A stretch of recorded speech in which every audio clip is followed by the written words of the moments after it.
ایک آخری بات پیش کر کے اپنی بات ختم کرتا ہوں. انسانی معاشرہ ہے، کہا جاتا ہے کہ بھئی جہاں 4 برتن ہوتے ہیں وہ کھٹکتے ضرور ہیں، آپس میں ٹکراتے ضرور ہیں، کوئی نہ کوئی آواز نکلتی ہے. تو اسی طرح جہاں 2-4 انسان رہتے ہیں، کوئی نہ کوئی تلخ کلامی، کوئی نہ کوئی مسئلے مسائل ہوتے ہیں. لیکن اس کا یہ مطلب نہیں ہوتا کہ اگر ہم ایک مسجد میں نماز پڑھ رہے ہیں، ایک اسکول میں تعلیم حاصل کر رہے ہیں، ایک جگہ کاروبار کر رہے ہیں تو ہم روٹ کر ہی چلے جائیں، کاروباری ختم کر دیں، رشتہ ختم کر دیں، مسجد ہی چھوڑ کے چلے جائیں، اسکول کالج جہاں جہاں مطلب انسانوں کا اکٹھ ہوتا ہے، یہ نہیں کہ ہم چھوڑ کے ہی چلے جائیں. ایسا بھی نہ ہو کہ ہم نے تو گلی کہی تھی تم دنیا ہی چھوڑ کے چلے گئے، ہم نے تو گلی کہی تھی تم دنیا ہی چھوڑ کے چلے گئے. نہیں، نہ گلی چھوڑنے کی ضرورت ہے نہ دنیا چھوڑنے کی ضرورت ہے. جب جانا ہوگا چلے جائیں گے، اللہ رحم فرمائے. تو بات یہ کہ اختلافات کو قائم رکھتے ہوئے ساتھ رہنا، اللہ کی پوری کائنات میں تنوع ہے، اختلاف ہے. آپ کائنات کی چیزوں میں غور کریں، ہر جگہ تنوع ہے، ورائٹی ہے، لیکن سب چیزیں اپنی اپنی جگہ پر ہیں. تو اسی طرح انسانوں کو بھی حکم ہے کہ اگر کسی سے کوئی اختلاف ہو جائے، لڑائی ہو جائے، تو وہ صرف اسی ٹاپک پر ہونی چاہیے. کسی ایک موضوع پر کسی سے کوئی بات چیت خراب ہو گئی، کوئی مسئلہ ہو گیا، اس کو آدمی معاملے کو سنبھال لے. نہیں سنبھلتا تو تب انسان اس موضوع پر بات نہ کرے، ویسے آنا جانا، لین دین، سلام دعا، یہ چیزیں باقی رہنی چاہیے.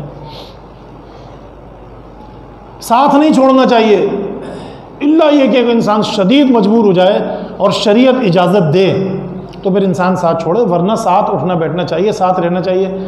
پھر بعض جو ذرا سیانے ہوتے ہیں وہ کہتے ہیں بھائی میرے اندر منافقت نہیں ہے، بھائی میں نفاق، میں منافقت کے ساتھ نہیں رہ سکتا. ارے بھائی کس نے کہہ دیا یہ منافقت ہے؟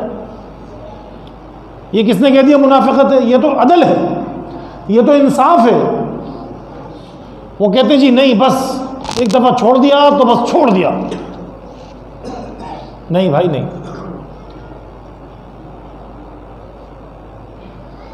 کسی کی خامی سے خامی کو نظر انداز کرنا اور اس کی اچھائی کو قبول کرنا، یہ منافقت نہیں ہوتی.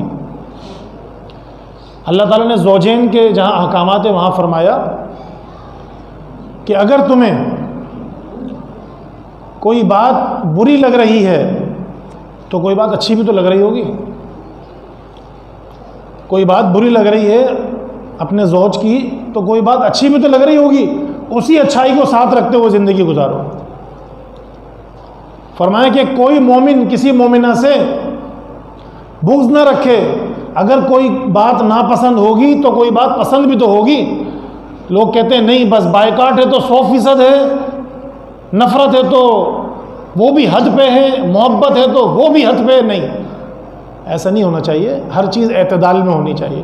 اس کو منافقت کا نام نہ دیا جائے، یہ منافقت نہیں ہوتی. آپ کا اگر اپنے پڑوسی سے، کسی رشتہ دار سے کسی ایک بات پہ اختلاف ہوگا، باقی جو حقوق ہیں ان کو پورا کریں. یہ دین کی تعلیم ہے.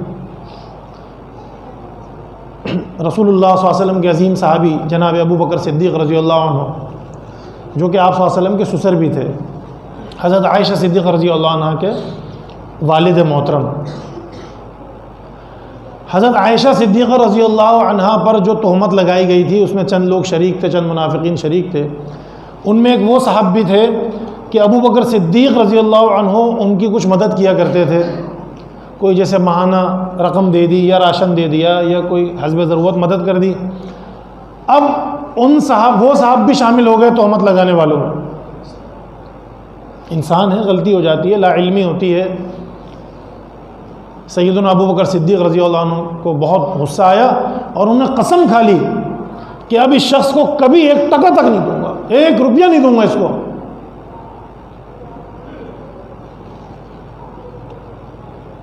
ہم اس کی مدد کر رہے ہیں، اس کو کھلا پلا رہے ہیں، اور اس نے اتنا بڑا قدم اٹھا لیا کہ ہماری بچی کا دفاع کرنے کا وقت تھا اور اس نے الزام لگا دیا، الزام لگانے والوں میں شامل ہو گیا.